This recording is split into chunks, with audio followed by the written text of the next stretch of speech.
Welcome to the deep dive. Today, we're getting into a real personal finance classic, hmm Robert T. Kiyosaki's Rich Dad, Poor Dad. It first came out back in 1997. A long time ago now, yeah. It really is. And our mission, really, is to figure out what gives this book its punch, why people call it a mindset shifter, Right. and pull out those key ideas that, still seem relevant today. So, yeah, get ready to maybe see money a bit differently. And what's so compelling right from the start is how he tells this story. Two dads. Exactly, the two dads. You've got his actual father, the, quote, poor dad. Highly educated, government job, Yeah. valued security. That's it, safe path.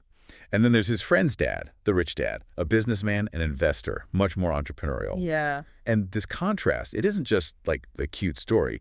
It's really set up to make you question everything you thought you knew about money, jobs, Financial freedom itself. financial freedom, yeah. Yeah. It's designed, I think, to sort of rewire your thinking.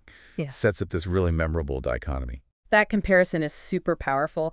So, okay, beyond the story, what's the actual, the meat of it? hmm What are the core financial ideas Kiyosaki is trying to get across? The ones that really make you shift your perspective? Especially now. I mean, the financial world's changed a lot since 97. Well, fundamentally, he kind of flips the whole idea of wealth on its head. Okay. It's not just about your paycheck, how much you earn. It's about how much you actually keep. And grow? And grow, exactly.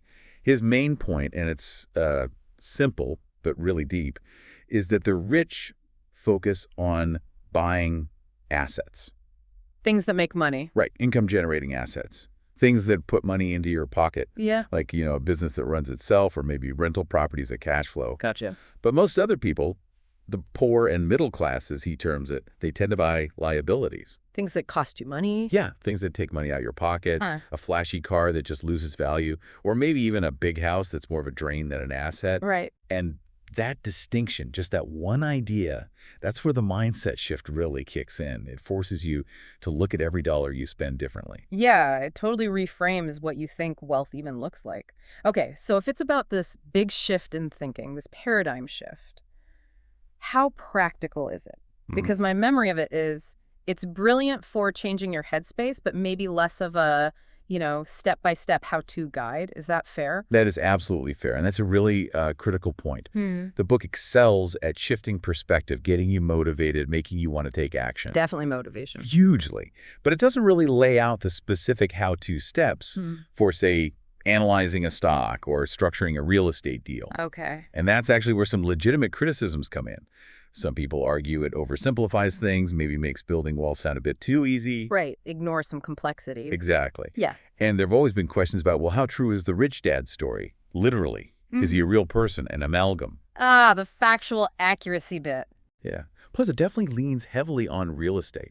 Real estate is presented as kind of the main way to build wealth. Which isn't everyone's cup of tea or even feasible for everyone. Precisely. So think of it as an amazing starting point for changing your mindset, but definitely not the complete A to Z financial plan. Okay, that makes sense. So, wrapping up the essence then, Rich Dad, Poor Dad gets praise for its simple language. Very accessible. Yeah, those super relatable stories like the two dads, obviously. Its power to motivate. Undeniable. And it speaks to almost anyone, right? Students, entrepreneurs, people mid-career looking for a change. Absolutely.